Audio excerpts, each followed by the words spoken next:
Four unbeaten teams sit atop college football, but is one just a bit weaker than the others? With a look at this week's UPS Team Performance Index, my name is Tom Vandervoort.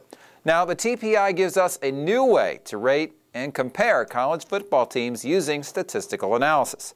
First, a separate index is developed for offense, defense, special teams, and miscues.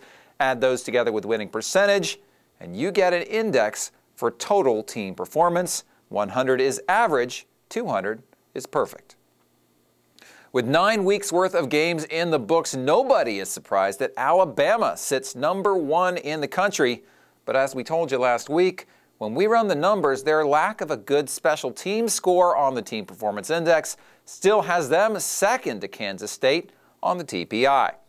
Now, Oregon put up 70 points on Colorado this weekend, and they move into a solid #3 position in the TPI. But where the heck is Notre Dame? After all, they beat Oklahoma and they remain undefeated. And they sit a solid #4 in the polls and #3 in the BCS standings. But on the TPI, they're still down in 9th, below one-loss teams like Boise State, Florida State, and Mississippi State. So what does it all add up to? Well, first, remember that even though their schedule probably isn't quite as tough as it looked at the start of the season, the traditionally robust slate of opponents the Irish play gives them fewer opportunities to boost some of their numbers.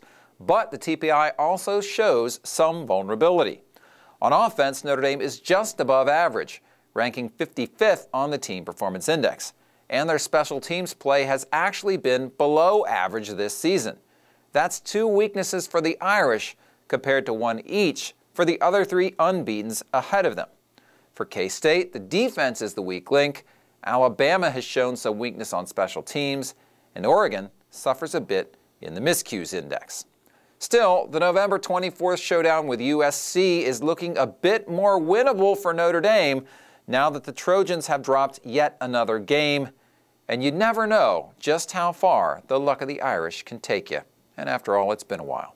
I'll be back next week with more numbers for the UPS Team Performance Index. I'm Tom Vandervoort.